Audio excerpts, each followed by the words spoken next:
मंगलमय मंगल वीतराग विज्ञान नमो ताहि जाते भये अरहंतादि जो विद्यादि सागर सुधी जो विद्यादि सागर सुधी गुरु हैं हितैषी शुद्धात्म में निरत नित्य हितोपदेशी वे पाप ग्रीष्म ऋतु में जल है सयाने पूजूं उन्हें सतत केवल ज्ञान पाने पूजूं उन्हें सतत केवल ज्ञान पाने। बोले भगवान महावीर स्वामी के, आचार्य कुंद कुंद स्वामी के, आचार्य गुरुवर विद्यासागर मुनि महाराज के।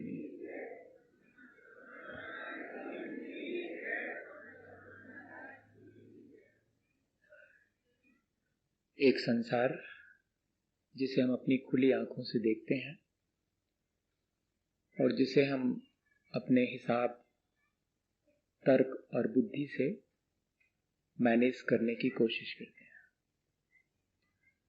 लेकिन ये जो हमारी खुली आंखों से दिखने वाला संसार है, सिर्फ इतनी ही वास्तविकता नहीं है। एक और संसार है जो कि हमारी इन आंखों से नहीं दिखता है। सुध परिजदानुभूदा सव्वस्व भी काम भोग बंध कहा एयत्त सुबलंभो नवरि न सुलभो विहत्तस्य। श्रुत है, सुनी गई है, परिचित है, अनुभव में भी आई है ये संसार जो दिखाई पड़ता है इसकी कथा। लेकिन वह जो एक अंतरंग जगत है उसके बारे में ये दोनों आंखें देख नहीं पाती, ये सफिशिएंट नहीं है। और भी बहुत सी ऐसी संसार में चीजें हैं जिनको कि ये दो आंखें नहीं देख पाती, जिनको देखने के लिए हमें कोई तीसरी आंख अपने भीतर पैदा करनी पड़ती है। वो श्रद्धा, आस्था, निष्ठा और समर्पण की आंख है, वो विश्वास की आंख है। लेकिन उस आंख के खुलने के लिए कुछ तो हमारे पास अच्छे कर्म होना चाहिए। वे कुछ अच्छे कर्म जो हमारे पास होते हैं, तब फिर वो जो अंतरंग जगत है, वो जो श्रद्धा और विश्वास है, उसे हम समझ पाते हैं। हमारे जीवन में हमने पता नहीं ऐसे कौन से कर्म किए हैं जिससे कि सहसा हमारी श्रद्धा, हमारा विश्वास उस आंतरिक जगत पर नहीं हो पाता है। ठीक ऐसे ही जैसे कि जीवन भर जिस जगह बैठ करके एक भिखारी भीख मांगता रहा, उसके मर जाने पर लोगों ने देखा कि उसी जगह पर सोने की असरफियां दबी हुई थी। वो भिखारी जीवन भर इस बात को नहीं जान सका, उसे अपनी निजी संपदा देखने की आंख नहीं मिल सकी। ऐसे ही हम लोगों के पास अपनी निजी आत्म संपदा है, उसे देख पाने की जो हिये की आंख है वो हमारी नहीं खुल पाती है। इतना ही नहीं, सिकंदर जैसे लोग हुए जिन्होंने मरते समय अपने दोनों हाथ बाहर निकाल करके हमें ये विश्वास दिलाना चाहा कि यहां से कोई कुछ हाथों में लेके नहीं जाता, वो जो लेके जाता है वो दिखाई नहीं पड़ता, वो कहीं भीतर अंतरंग के जगत में हमारे साथ जो ट्रैप हो जाता है, हमारे साथ जो अटैच होता है, वो हमारे साथ जाता है। ये सारी चीजें यहीं बाहर पड़ी रह जाती हैं और खाली हाथ लौटने की वेदना लेकर के हम लौटें, इससे पहले क्यों ना हम अपने आप की पहचान कर लें जो कि हमारे साथ जाता है। लेकिन इस अपने आप की पहचान करने का विश्वास, ऐसी आस्था हमारे भीतर पता नहीं क्यों पैदा नहीं। एक साधु रास्ते से गुजरता है और कहता है कि जो सच्चाई का साथ देता है वो मुक्त हो जाता है, और मनुष्य नहीं सुन पाता इस बात को, मनुष्य नहीं कर पाता इस बात पर विश्वास। और एक पिंजरे में बैठा हुआ, जो राजा के घर में लटका है पिंजरा, उसमें बैठा हुआ पक्षी उस बात पे विश्वास कर लेता है कि सचमुच मेरे भीतर जो एक सच्चाई का जगत है, ये जो दिखाई पड़ रहा है वो भ्रम है। सच्चाई का जगत जो मेरे भीतर है उसे मुझे पाना चाहिए, मुझे हमेशा सच का साथ देना चाहिए। और होता क्या है, जब दूसरे राज्य के दूत आकर के राजा से मिलना चाहते हैं तो राजा भीतर से समाचार भेजता है कि कह दो है नहीं, मैं मिलना नहीं चाहता, इसलिए कह दो कि है नहीं। पर वो पक्षी जिसने अभी थोड़ी देर पहले साधु के वचन सुन लिए थे कि हमेशा सच्चाई का साथ देना, उसने कहा राजा भीतर है, और कहा जा रहा है कि राजा नहीं है। और ये बात जैसे ही राजा को मालूम पड़ी कि मेरी बात तो गड़बड़ा गई इस पक्षी की वजह से, तो कहा कि हटाओ इस पक्षी को। इतना ही तो चाहता था वो, पिंजरा खोल दिया गया। पक्षी अब उस साधु की ही तरह गीत गा रहा है किसी वृक्ष पर बैठ करके कि हमेशा साथ सच्चाई का देना, मैंने तो मुक्त होके देख लिया, जरा देर के लिए मैंने सच्चाई का साथ दिया था और मैं मुक्त हो गया। लेकिन इस बात पर हम विश्वास नहीं करते। आखिर क्या चीज है, क्या चीज है कि अपनी निजी संपदा पर हमारा विश्वास नहीं होता? क्या चीज है कि हमारे अपने ऊपर हमारा विश्वास नहीं होता? क्या चीज है कि सच्चाई पर हमारा विश्वास नहीं होता? और क्या ऐसी चीज है जो कि सपने को सच मानने के लिए मजबूर कर देती है? हाँ, सिर्फ आंख बंद होने पर जो सपना देखा जाता है सिर्फ वही सपना हो ऐसा नहीं है। इन खुली आंखों से भी जब हम वस्तु की वास्तविकता नहीं देखते हैं और भ्रम में जीते हैं, वही तो सपना है। जब हम मंसूबे बांधते रहते हैं संसार की चीजों को पाने के, और आखिरी में वे चीजें नहीं मिलती हैं और हम अपना जीवन पूरा सपने में बिता देते हैं, यहां पाने लायक कुछ भी नहीं है, ये तो तब एहसास होता है जब खाली हाथ लौटना पड़ता है। तब एहसास होता है कि यहां पाने लायक कुछ भी नहीं है। वो पाने लायक जो है वो मेरे अपने भीतर है। क्या हुआ था, राजा का राजकुमार बीमार था और वो उसके सिरहाने बैठे थे और झपकी लग गई थी, और तब उन्होंने सपने में अपने 12 बेटे और बहुत बड़ा साम्राज्य देखा था, और इतने में जीवन साथी की चीख सुनकर के उनकी आंख खुल गई थी, और आंख खुली तो देखा कि बेटा तो मर चुका है। तब बहुत जोर से हंसे थे, तो लोगों ने यही समझा था कि पागल हो गए लगता है दुख में। लेकिन उनसे पूछने पर कि आप हंसे क्यों, तो उन्होंने कहा कि आज मुझे मालूम पड़ा इस संसार की वास्तविकता ये है कि सिर्फ यहां पर बंद होने पर आंख सपना नहीं दिखता, यहां तो खुली आंख में भी सपने ही हम देखा करते हैं, सच्चाई तो हम देख ही नहीं पाते हैं। क्यों? मैं उन जो 12 बच्चे अभी स्वप्न में जिनको कि मैं बिल्कुल सच मान रहा था, वे मेरे चले गए स्वप्न टूटने पर, उनके लिए रोऊं, या कि जो ये सामने राजकुमार मेरे सामने से मरण को प्राप्त हो गया इसके लिए रोऊं? इसलिए मैं हंस रहा हूं। ये सारी चीजें, ये जो एक हमारा इस संसार को देखने का नजरिया है, इस पर कौन आवरण डालता है, इसे कौन विकृत कर देता है? मेरे ऐसे कौन से कर्म हैं जो मुझे सच्चे देवगुरु शास्त्र पर श्रद्धा नहीं होने देते, जो मुझे 7 तत्वों का श्रद्धा नहीं होने देते, जो कि मेरे जीवन के लिए हितकारी है, उस पर मेरा विश्वास क्यों नहीं बनने देते हैं? जहां भी आत्मा की और मेरे कल्याण की चर्चा होती है, वहां मेरी रुचि क्यों नहीं जागृत होती, वहां मेरा इंक्लाइनेशन और रुझान क्यों नहीं होता, उस संसार के प्रपंच में मेरा रुझान क्यों हो जाता है? इन सब बातों पर कई बार मन में विचार तो आता है कि आखिर ऐसा क्या किया मैंने कि किसी और को तो विश्वास हो जाता और मेरा विश्वास नहीं जमता, मेरा आत्मविश्वास इतना कमजोर क्यों है?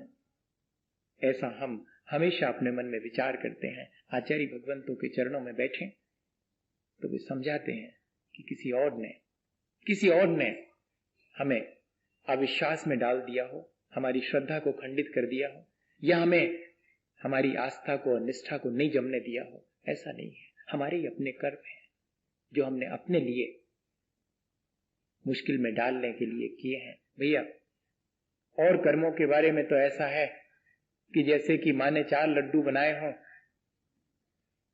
और थोड़े थोड़े से दिए 3 लड्डू में से, सो हमने अपना असंतोष व्यक्त कर दिया, पर थोड़ा मन को संतोष भी हुआ कि चलो इतने थोड़े तो गए, भीतर तो गया कुछ।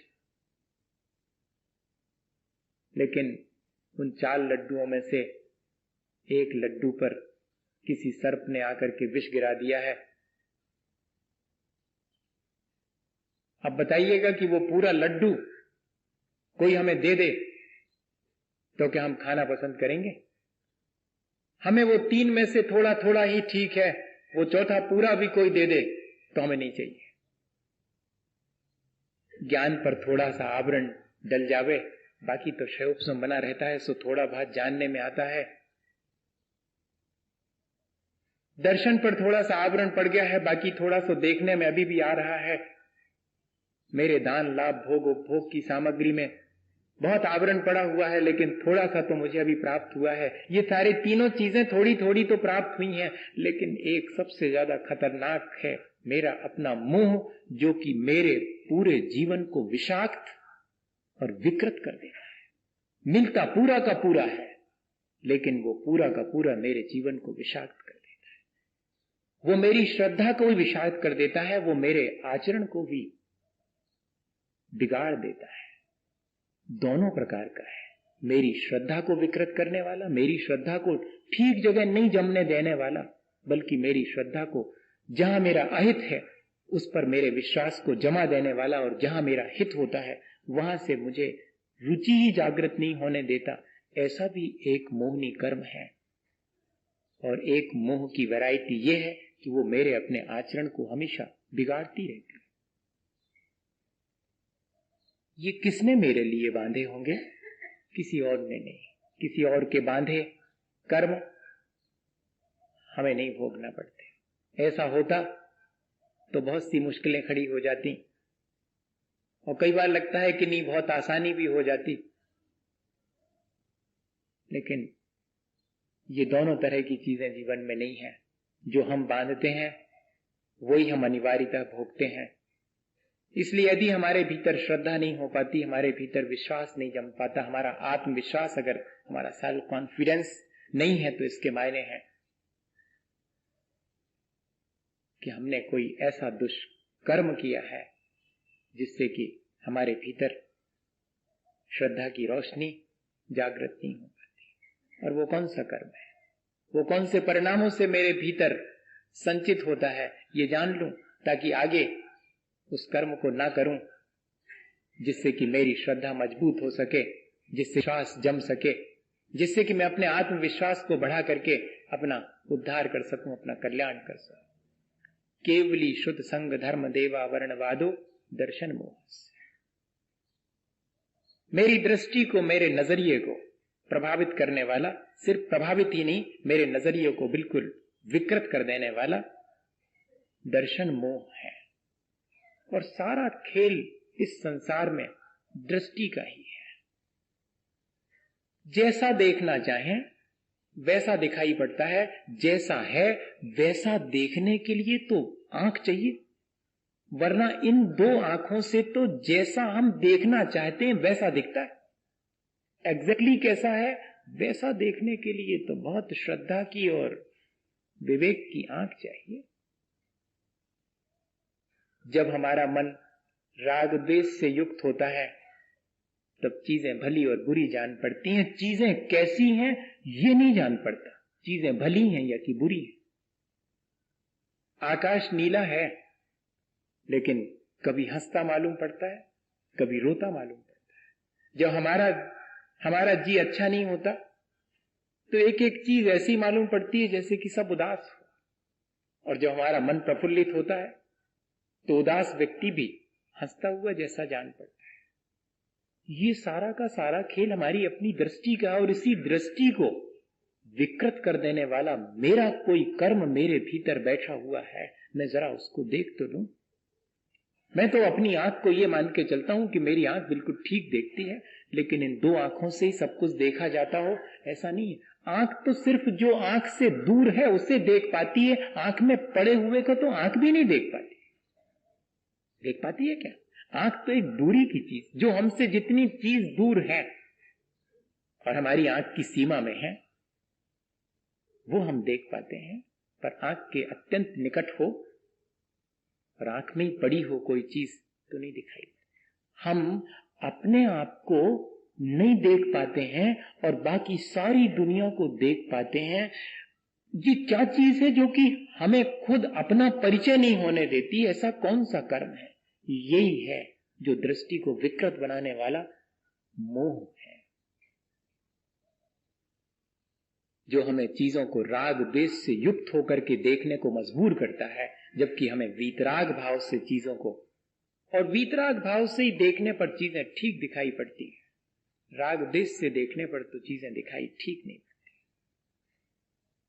लेकिन क्या करें, हमारे अपने कर्म हमें ऐसा करने के लिए प्रेरित करते हैं, और इतना ही नहीं, हम उन कर्मों की जिम्मेदारी स्वयं नहीं ले पाते हैं। हम किसी और को दोषी ठहराते हैं कि मेरा विश्वास इसलिए नहीं जमता, मेरी श्रद्धा इसलिए नहीं जमती। देखो ये इस तरह की बातें होती हैं, इसलिए मेरी भगवान के प्रति बिल्कुल श्रद्धा नहीं है, गुरुजनों के प्रति, उनके सब हमने देख लिए, उनकी चालें हम जानते हैं, उन पर हमारी श्रद्धा नहीं जमती। शास्त्र में कितनी बातें लिखी हैं, क्या होता उससे? हमारी श्रद्धा नहीं जमती। सब ठीक होने के बाद भी मेरे भीतर का जो मोह है वो मुझे इन सब चीजों के बारे में ऐसा उलट पुलट सोचने के लिए मजबूर कर देता है। केवली शुद्ध संग धर्म देवा वर्णवादो दर्शन मोह कैसे परिणाम होते हैं, जबकि ये अश्रद्धान मेरे भीतर जागृत होता है। असल में जो महान आत्माएं हैं, महापुरुष हैं, उनमें जो दोष नहीं है, उन दोषों का हम आविष्कार कर लेते हैं, उन दोषों को उनमें कल्पना करने लगते हैं, इसे कहते हैं अवर्णवाद। और ये जो अवर्णवाद है, जिसमें दोष नहीं है उसमें उन दोषों को देखना, उन दोषों की कल्पना करना, ये मेरी दृष्टि को दूषित करते हैं। हाँ, किसी व्यक्ति में, और वो भी महापुरुष में, वे दोष नहीं है और हमने उन दोषों का उसमें अगर आविष्कार कर लिया है, अगर उसकी कल्पना भी कर ली है मात्र, तो उससे सामने वाले का कुछ नहीं बिगड़ा। मेरी दृष्टि दूषित होने से अब मुझे कभी भी वास्तविकता मालूम नहीं पड़ेगी, मैं अपनी उस दृष्टि की निर्मलता को कभी हासिल नहीं कर पाऊंगा। और संसार में जिसकी दृष्टि निर्मल है वही अपने जीवन को ऊंचा उठा सकता है। दृष्टि की निर्मलता और श्रद्धांत से ही सारा संसार चलता है। एक कदम भी अगर हम अविश्वास पूर्वक रखते हैं तो डगमगा जाता है। संसार भी विश्वास से चलता है और संसार से पार होने का रास्ता भी विश्वास और श्रद्धा से ही चलता है। ऐसे इस विश्वास को हम कैसे कायम रख सकें और ऐसी इस श्रद्धा को बिगाड़ने वाले कर्मों से कैसे बचें, बस ये हमें ध्यान रखना है। केवली किसे कहते हैं? जिनको अपने चार घातीय कर्मों के नाश करने पर अनंत चतुष्टय की प्राप्ति हुई है, जो संसार के दोषों से मुक्त हो गए हैं, राग द्वेष जन्म मरण खेद श्वेत जितने प्रपंच हैं संसार के, जिन सब दोषों से, 18 ही दोष हैं हम सब में, उन 18 दोषों से जो रहित हैं वे अनंत केवली भगवान हैं। लेकिन उन्हें भी भूख लगती होगी, उन्हें भी प्यास लगती होगी, उन्हें भी रोग शोक होते होंगे, वे भी भोजन करते होंगे, ऐसी हम उनके भीतर कल्पना कर लेते हैं। ये जो हमारी केवली भगवान के बारे में मिथ्या कल्पना है, दोषपूर्ण कल्पना है, वो हमारी अपनी दृष्टि को विकृत कर देती है। जिनेंद्र भगवान के द्वारा कही गई जिनवाणी, जिसे हम शुद्ध कहते हैं, उसमें ऐसी कल्पना कर लेते हैं अपने जिह्वा लोलुपता की वजह से, या कि अपने किसी इंद्रिय विषयों के पोषण के लिए। कौन कहता है, कहां लिखा हुआ है ग्रंथों में कि रात्रि भोजन नहीं करना चाहिए? कई जगह लिखा हुआ है कि रात में खा सकते हैं। कौन कहता है, कहां लिखा हुआ है कि आलू नहीं खाना चाहिए? कौन से ग्रंथ में लिखा हुआ है? ग्रंथों में लिखा है आलू खाना चाहिए। इतना ही नहीं, मांस और मदिरा का सेवन भी ग्रंथों के द्वारा सम्मत है। ऐसा मिथ्या दोष जब हम सेक्रीड स्क्रिप्ट पर लगा देते हैं, जब हम गुरुजनों की और तीर्थंकरों की वाणी पर ऐसा दोषारोपण कर देते हैं कि उन्होंने तो इन सब चीजों को वैलिड माना है, तब मानिएगा कि ये हमारी अपनी दृष्टि को विकृत करता है, हमारे आत्मविश्वास को धीरे धीरे घटाता। आज व्यक्ति को अपने पर ही विश्वास नहीं है। क्यों?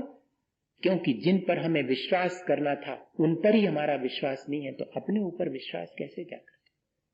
हमने तो अपनी विषय कषायों के पोषण के लिए उन सब चीजों में भी तब्दीली कर दी और अपने मन मुताबिक उन चीजों में वे चीजें शामिल कर दी। ऐसे श्रुत का आवरणवाद ये मेरी दृष्टि को विकृत करता है। बहुत सावधान रहने की आवश्यकता है। मेन स्क्रिप्ट में मिक्सअप करना, अपनी दृष्टि के अनुरूप अपने राग द्वेष से प्रेरित होकर के, वो हमारी ही दृष्टि को विकृत करेगा और कुछ नहीं होगा। दूसरे का तो बिगाड़ होगा ही, अपना खुद का भी बिगाड़। इसलिए कभी भी ऐसा प्ररूपण नहीं करना, एकांतवाद दूषित समस्त विषयादिक पोषक अप्रशस्त, रागादि कुमतिन कृत श्रुताभ्यास, सो है कुबोध बहुदैन त्रास।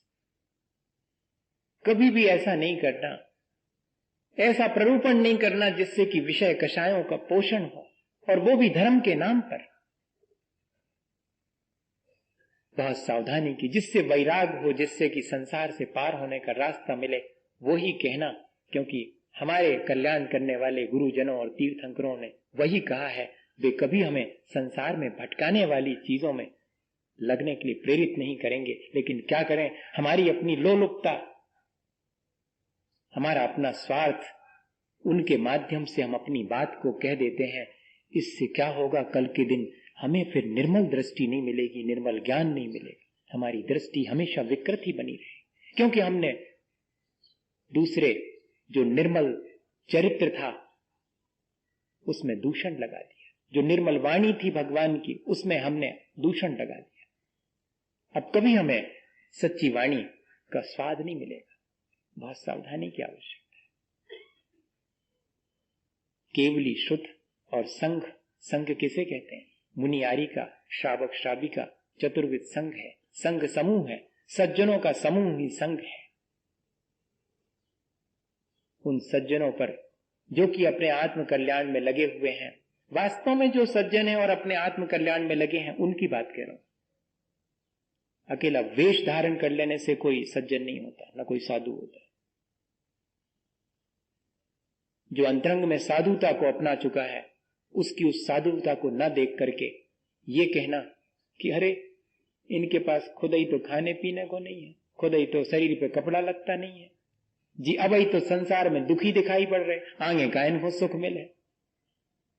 ऐसा मिथ्या आरोपण अपने मन में कल्पना कर लेना, इससे क्या होगा? इससे हमारी ही दृष्टि विकृत होगी।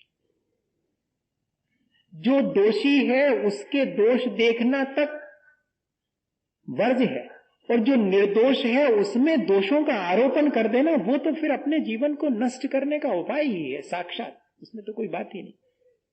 वो जो दोषी है वो तो अपने दोषों से स्वयं नष्ट हो रहा है, लेकिन हम जो निर्दोष है उसमें दोषों की कल्पना करके अपने पतन का उपाय स्वयं कर लेते हैं। बहुत सावधान रहना चाहिए।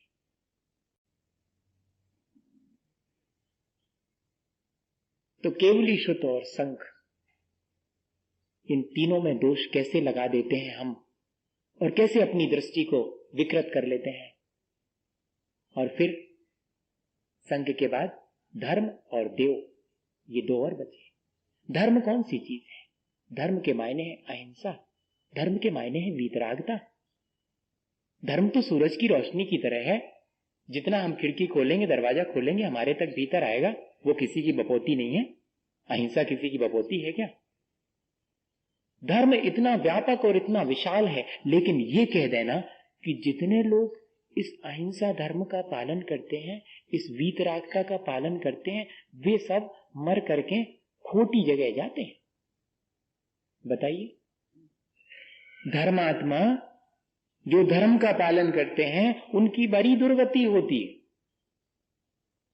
अब बताओ, और अहिंसा में धर्म नहीं है, धर्म तो हिंसा में है, ऐसा मान लेना, हिंसा को ही धर्म मान लेना और अहिंसा धर्म से विमुख हो जाना, या कि अहिंसा धर्म का पालन करने वालों को ये कहना कि वे खोटी गति में जाएंगे, असुर होंगे,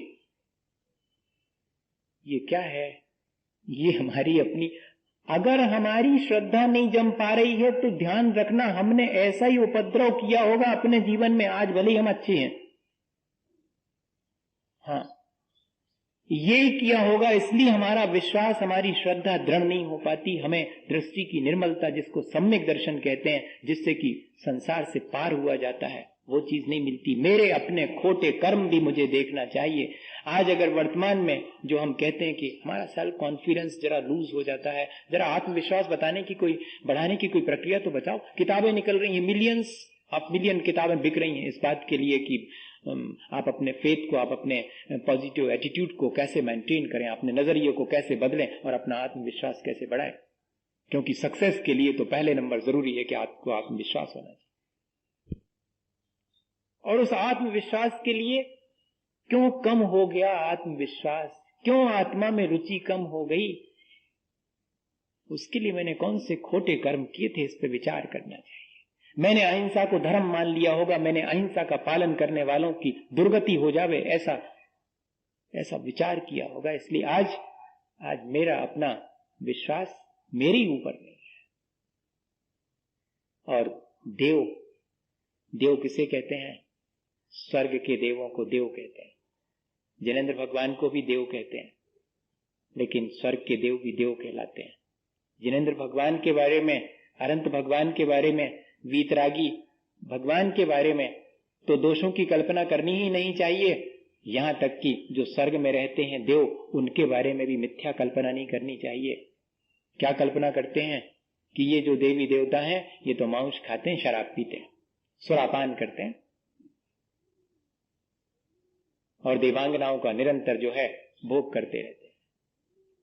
उनको वही चाहिए, सुरा और सुंदरी चाहिए, ऐसा कह देते हैं। यदि हम ऐसी कल्पना कर लेते हैं उन देवों में, ध्यान रखना अत्यंत सुंदर होते हैं, मंदकशायी होते हैं, परिग्रह धीरे धीरे उनका कम होता जाता है। गति शरीर परिग्रहाभिमान तो हीना,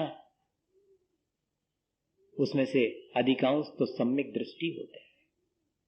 और उन पर हम ऐसा दोष लगा दे कि वे सुरापान करते हैं, मांस का भक्षण, भैया उनके तो मानस आहार होता है, कंठ में से अमृत झर जाता है, बस इतना ही है। लेकिन हमने कौन सी ऐसी कल्पना कर ली, ऐसी मिथ्या धारणाएं हम बना लेते हैं। वे मिथ्या धारणाएं हमारे जीवन को, हमारी दृष्टि को दूषित करती हैं। ये तो ठीक ऐसा है, दृष्टि की निर्मलता और दृष्टि की विकृति तो ऐसी है भैया कि अपन को जो चीज अपने राग देश से रुच जावे उसी को अपन सही मानते हैं, और जो अपने लिए नहीं रुचती सो उसको अपन सब मिथ्या करार कर देते हैं। मुश्किल तो यही है। जैसे कि हमने आपको उदाहरण दिया था कि बिल्ली महारानी सेठ जी के घर पली थी और एक बार विदेश यात्रा पे गई और फिर बाद में लौटी, तो उनका बड़ा स्वागत हुआ कि विदेश से लौटी हैं। उनकी अपनी सहेलियां उनसे मिली और उन्होंने कहा कि कोई संस्मरण सुनाओ विदेश का, तुमने तो वहां पर जो महारानी है उनको भी देखा होगा, सुनते हैं कि उनके मुकुट में तो कोहिनूर हीरा लगा हुआ है, कितना सुंदर होगा, वहां का वर्णन तो करो। तो वो कहती है बिल्ली अन्य सहेलियों से कि सुनो ये सब बाहियात बातें हैं, क्या रखा है इसमें, वहां पर चूहे बहुत मोटे मोटे हैं। बिल्ली की आंख से तो इतना ही दिखेगा, बिल्ली की आंख कोहिनूर नहीं जानती, बिल्ली की आंख और कुछ नहीं देखती, उसको तो चूहे दिखते हैं। हमारी भी आंख के साथ यही मुश्किल है कि जैसा हम संसार को देखना चाहते हैं, जो हमारी आसक्ति है, वही हम बाहर भी देख लेते हैं। भैया इस आंख को जरा सा दुरुस्त करने की बात है। मेरे अपने कर्म जो मैंने अज्ञानता पूर्वक कर लिए हैं, जिससे कि मेरी आंख पर पर्दा पड़ गया है, मेरी आंख से मुझे ठीक ठीक नहीं दिखाई पड़ता, मेरी आंख में विकृति आ गई है। सो इस वाली आंख का तो डॉक्टर से इलाज हो सकता है, लेकिन वो जो हिये की आंख और भीतर की आंख है उसका इलाज भी हमें करना पड़ेगा। और उसके इलाज के लिए आचार्य भगवंतों ने सूत्र दे दिया कि कभी केवली भगवान के बारे में, कभी जिनवाणी के बारे में, कभी सज्जन पुरुषों और साधु जनों के बारे में, कभी धर्म के बारे में, और कभी सामान्य स्वर्ग के देवों के बारे में भी। और जो चीजें उनमें नहीं है उनकी कल्पना मत करना, उन दोषों को, उनमें जो निर्दोष हैं वो मत देखना। अगर ऐसी दृष्टि भी हमारे अंदर आ जाए इसी भावना के साथ कि अपन प्रेम पूर्वक और सारी चीजें एक दूसरे से मिलजुल करके और अपने जीवन को अच्छा बनाने के लिए करेंगे, अपनी दृष्टि को पॉजिटिव रखेंगे, अपनी दृष्टि को निर्मल रखेंगे ताकि हमारा जीवन आसान हो। इसी भावना के साथ बोले आचार्य गुरुवर विद्यासागर मुनि।